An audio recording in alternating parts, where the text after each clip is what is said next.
जिस समय वाल्मीकि रामायण में एक प्रसंग आता है, भगवान श्री राम ने सीता जी को वन में भेजा। सुनना, एक प्रसंग मिलेगा, सुनिए। काफी माताएं बहन कहती हैं कि ये कैसे भगवान है जिन्होंने सीता मैया का त्याग किया। अब आज इस विषय को थोड़ा क्लियरली समझ लो। आज के बाद ये क्वेश्चन नहीं आना चाहिए आपके मन में। कई कारण है, उनमें से दो तीन कारण हम आपको बताते हैं। जिस समय भगवान श्री राम अयोध्या के राजा बने, बहुत काल तक उन्होंने राज्य किया। बहुत काल तक उन्होंने राज्य किया। उस राज्य को करते समय सीता माँ ने ये कहा कि नाथ, मेरी इच्छा है कि हम लोग कुछ दिन में पर्सनली वन में रहूं, संतों के सानिध्य में रहूं। सीता माँ ने कहा, और संतों के सानिध्य में रहकर अपनी साधना को और बढ़ाऊं, उनके आशीर्वाद को प्राप्त करूं, मेरी खुद की इच्छा है। सीता माता ने कहा। भगवान ने कहा, ये बहुत सुंदर इच्छा है, पर वो समय चलता चला गया, वो समय नहीं आया भेजने का। दूसरा, जिस समय राम जी वन को चले गए थे, ध्यान से सुनना,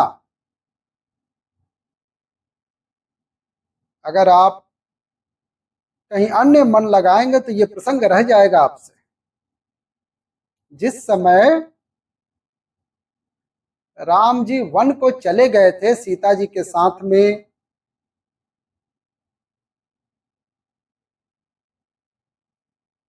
दशरथ जी को ये जब पता चला राम वापस नहीं आए, राम लौट के नहीं आए, तो दशरथ जी को अब लगा कि अब मैं जीवित रह के करूंगा क्या। तो दशरथ जी ने कहा कि मेरा जो शेष जीवन बचा है, ध्यान से सुनना, दशरथ जी ने कहा कि जिस जीवन में राम नहीं है, वो जीवन, वो आयु मेरे किस काम की। तो उन्होंने संकल्प लिया कि मेरा शेष जीवन राम को लग जाए, और उन्होंने प्राण त्याग दिए। उस समय उनमें सामर्थ्य थी कि आप अपनी आयु किसी को दे दें। अब राम जी ने सोचा, एक तो कारण ये था कि सीता जी स्वयं चाहती थी कि मैं वन में जाऊं, वन में जाऊं, संतों का सानिध्य करूं। और वो किस लिए? क्योंकि वो गर्भवती थी। राजघरानों में बच्चों का आना एक अलग बात है, लेकिन तपस्वियों के पास आना बच्चों का, तपस्वियों के मध्य में बच्चे रहे, कैसे बनेंगे वो? कैसे बनेंगे वो? तो वे चाहती थी कि मेरे बच्चे इस पृथ्वी पर आए, उससे पहले इन बच्चों को संतों की कृपा मिले, सानिध्य मिले। आज की माँ नहीं चाहेगी। आज की माँ तो ये चाहेगी मेरे बच्चे को 5 स्टार होटल मिले, गद्दे मिले। बच्चों को माता का बस चले तो पेट में रहे तभी आईफोन दे दे उसको। ले बेटा यूट्यूब देख ले, पेट में आईफोन दे देंगी। साइंटिस्टों, वैज्ञानिकों, कोई प्लान करो ऐसा कि पेट तक ये व्यवस्था पहुंचे बच्चों के।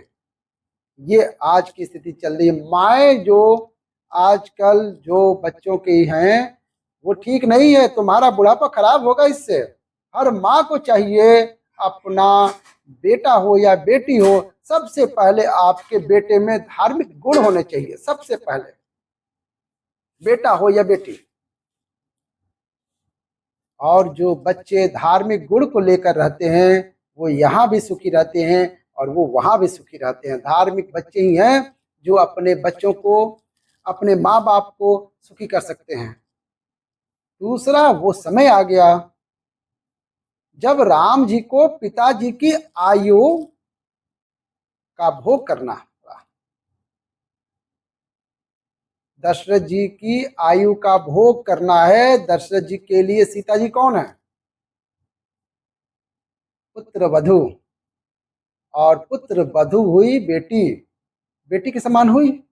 अब बताइए, राम जी स्वयं दशरथ जी की आयु का भोग करें और उस समय सीता जी साथ में रहें, तो ये मर्यादा है क्या? जवाब दीजिए। नहीं है ना। राम जी ने निश्चय किया कि अब मेरी पिताजी की आयु मुझे प्राप्त हो रही है, सीता जी का मेरे साथ रहना धर्म की मर्यादा के खिलाफ है। तो भी राम जी ने अपनी इस मर्यादा का पालन करने के लिए सीता जी की इच्छा को पूर्ण किया। तीसरी एक और बात, उस समय ये बात प्रारंभ हुआ कि राम जी की पत्नी सीता रावण के यहाँ रही, और रावण के यहाँ इतने समय रही, ये बात शुरू कर दी वस्त्र धोने वाले ने, अपनी पत्नी को बताई थी उन्हें, मुझे क्या राम समझ रखा है, ये चर्चा का विषय बना प्रजा में। अब राम जी ने सोचा, वैसे तो सीता की अग्नि परीक्षा हो चुकी है, परंतु अयोध्यावासी ये भी कहते हैं कि लंका में राम ने सीता की अग्नि परीक्षा ली, हमने थोड़ी देखी, हमने थोड़ी देखी। राम जी जानते हैं कि सीता जैसी सदचरित्र स्त्री इस पृथ्वी पर ज्यादा नहीं है, और उनके चरित्र को अब देखो, उनकी सीता माँ का दृश्य देखो, कितना गजब दिखाया है। रावण सामने आया और सीता माँ ने एक तिनके की ओट कर ली। इसके तिनका, तिनका कौन है? सीता मैया का भैया। तिनका कौन है? सीता मैया का भैया। बोलो कैसे भैया हो गया? सीता जी का जन्म पृथ्वी से हुआ है और तिनके का भी जन्म पृथ्वी से ही होता है।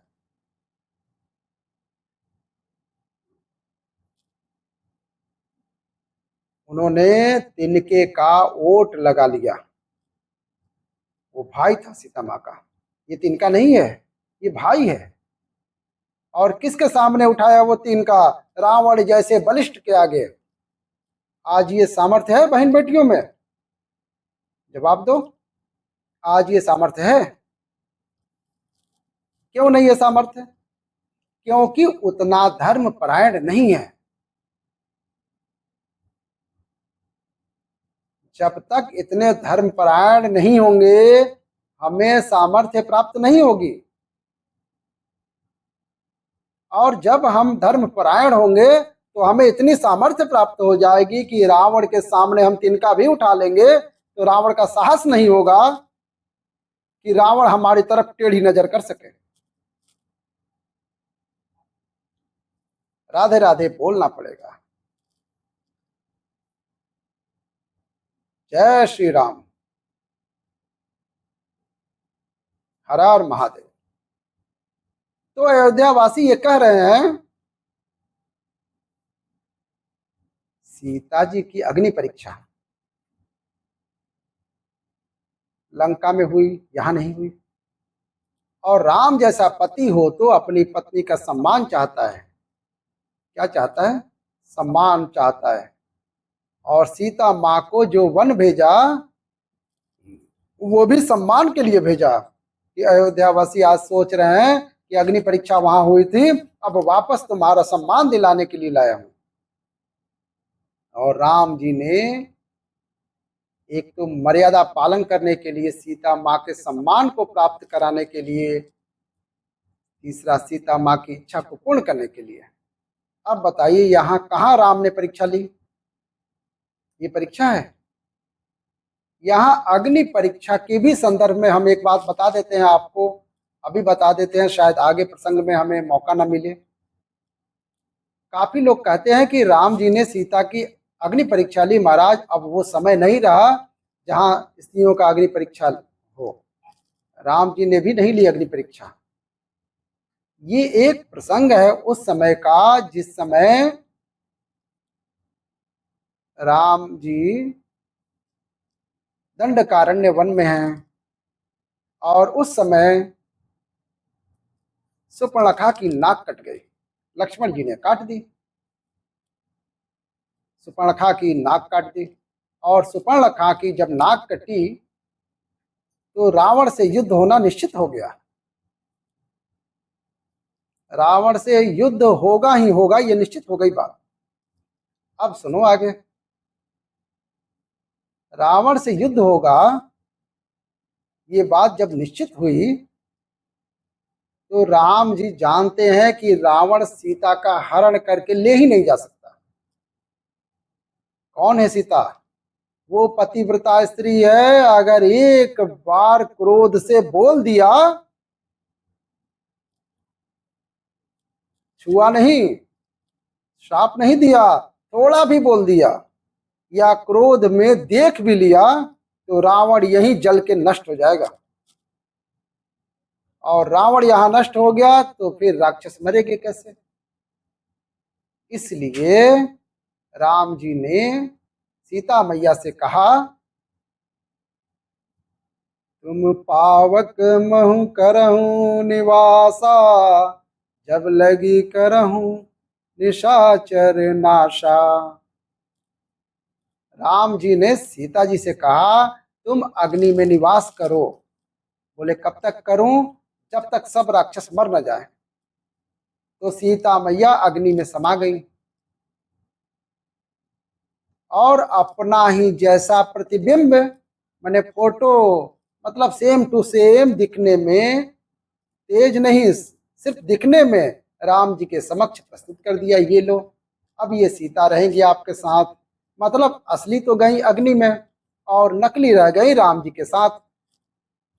तो रावण नकली सीता जी का हरण करके ले गया। बात समझ में आई कि नहीं? तो जब लौट के आई, जब रावण मार दिया, तो अब राम जी अयोध्या में नकली सीता लेकर जाएंगे कैसे? जोर से बोलो, असली सीता कहाँ है? तो अग्निदेव से जब तक वापस नहीं लेंगे, अब वापस कैसे लें? ये भगवान का नाटक है, हम लोग को समझ में नहीं आएगा। जिसे लीला कहते हैं, ये नाटक ही तो है। लक्ष्मण को भी नहीं पता था कि सीता जी असली सीता अग्नि में है। तो राम जी ने क्या किया? सीता जी से कहा, सीते तुम रावण के यहाँ रह के आई हो, कितने दिन रावण के यहाँ रह के आई हो, पहले अग्नि परीक्षा दो कि तुमने अपने सतीत्व की रक्षा की। हालांकि लक्ष्मण नहीं चाहते थे, हनुमान जी नहीं चाहते थे, कोई वानरी सेना नहीं चाहती थी। सब लोग कह रहे थे ऐसे तो सीता मैया मिली हैं और ये ऐसा कर रहे हैं। थोड़ी देर के लिए राम जी के प्रति उनका भाव थोड़ा डगमगाया, लेकिन कोई नहीं जानता था राम जी ऐसा क्यों कर रहे हैं। तो राम जी ने सीता जी को कहा, तो सीता जी ने लक्ष्मण जी से कहा, लक्ष्मण हो धर्म के नेगी, पावक प्रगट करहूं तुम बेगी। लक्ष्मण तुम धर्मज्ञ हो, तुरंत अग्नि प्रकट करो। लक्ष्मण जी ने अग्नि प्रकट करते हैं और जैसे सीता जी समाती हैं वैसे अग्निदेव प्रकट हो जाते हैं और कहते हैं, ये वही सीता है जो दंडकारण्य वन में आपने मुझे प्रदान की थी। ये उतनी ही पवित्र हैं जैसे गंगा पवित्र है, जैसे यमुना पवित्र है। सती अनुसैया जी की तरह सीता पवित्र हैं। ये आप ही की अर्धांगिनी है, इसे आप स्वीकार करें। तो अब ये प्रसंग सुनने के बाद बताओ, राम जी ने सीता जी की अग्नि परीक्षा ली क्या? जवाब दो। है? तो ये भ्रम पैदा कहाँ से होते हैं? क्योंकि हम राम को जानते ही नहीं हैं, हम राम कथा सुनते ही नहीं हैं। और यही कथाएं जब हमारे बच्चे नहीं सुनते हैं तो कहते हैं, भगवान कौन सा बड़ा काम किया था बताइए, सीता जी को भेज दिया था, अग्नि परीक्षा ली थी। ये सब कौन बोलते हैं? जिनको प्रसंगों का विषय में मालूम नहीं है। मैं फिर बार बार कह रहा हूं, अपने बच्चों के साथ कथा सुनो। अगर बच्चों का अपना हित चाहते हो तो, अकेले नहीं। तो राम जी ने जब समझा कि मेरे पिताजी की आयु आने वाली है, तो राम जी ने फिर धर्म का पालन करने के लिए सीता जी को कहा कि अब आप वन में जाइए। और वन में जाकर क्या हुआ? सीता माँ के पुत्र, दो पुत्र जन्म दिए जिनका नाम लव और कुश। पुत्र हो तो कैसा, जो माँ बाप का सम्मान दिला सके, ऐसा ना हो जो माँ बाप के सम्मान को नष्ट कर दे। पुत्र हो या पुत्री, ये दोनों का दायित्व है, ये दोनों का कर्तव्य है, अपने कर्म अपने चरित्र के द्वारा वो प्रवाह छोड़े जिससे हमारे माँ बाप का सम्मान आगे बढ़े। यही कार्य है।